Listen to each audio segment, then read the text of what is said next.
Front cover, Bhagavad-gītā As It Is, His Divine Grace, A.C. Bhaktivedanta Swami Prabhupada, Founder Acharya of the International Society for Krishna Consciousness.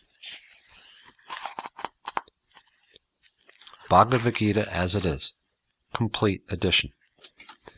With original Sanskrit text, Roman transliteration, English equivalents, translation, and elaborate purports. His Divine Grace, A.C. Bhaktivedanta Swami Prabhupada, Founder Acharya of the International Society for Krishna Consciousness. Collier Books, New York, New York. Collier, Macmillan Limited, London.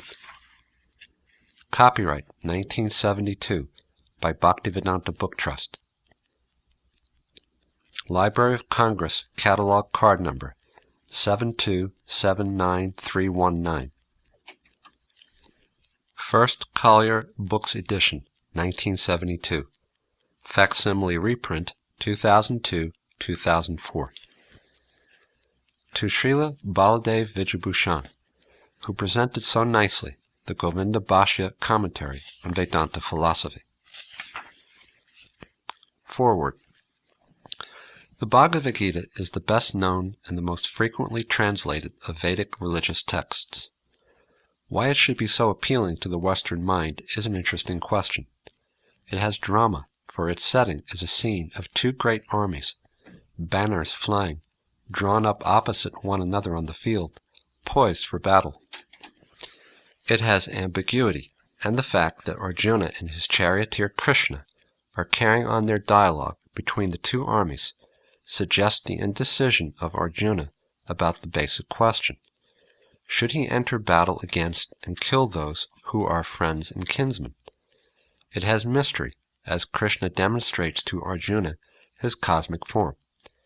It has a properly complicated view of the ways of the religious life, and treats of the paths of knowledge, works, discipline, and faith, and their interrelationships, problems that have bothered adherents of other religions in other times and places. The devotion spoken of is a deliberate means of religious satisfaction, not a mere outpouring of poetic emotion. Next to the Bhagavad Purana, a long work from South India, the Gita is the text most frequently quoted in the philosophical writings of the Gaudiya Vaishnava school, the school represented by Swami Bhaktivedanta as the latest in a long succession of teachers. It can be said that this school of Vaishnavism was founded or revived by Sri Krishna Chaitanya Mahaprabhu, 1486 to 1533, in Bengal, and that it is currently the strongest single religious force in the eastern part of the Indian subcontinent. The Gaudiya Vaishnava school, for whom Krishna is himself the supreme God, and not merely an incarnation of another deity, sees bhakti as an immediate and powerful religious force, consisting of love between man and God. Its discipline consists of devoting all one's actions to the deity, and one listens to the stories of Krishna from the sacred texts. One chants Krishna's name, washes, bathes, and dresses the murti of Krishna, feeds him, and takes the remains of the food offered to him, thus absorbing his grace. One does these things and many more, until one has been changed. The devotee has become transformed into one close to Krishna, and sees the Lord face to face. Swami Bhaktivedanta comments upon the Gita from this point of view, and that is legitimate. More than that, in this translation, the Western reader has the unique opportunity of seeing how a Krishna devotee interprets his own texts. It is the Vedic exegetical tradition, justly famous in action. This book is then a welcome addition from many points of view. It can serve as a valuable textbook for the college student. It allows us to listen to a skilled interpreter explicating a text which has profound religious meaning. It gives us insights into the original and highly convincing ideas of the Gaudiya Vaishnava school.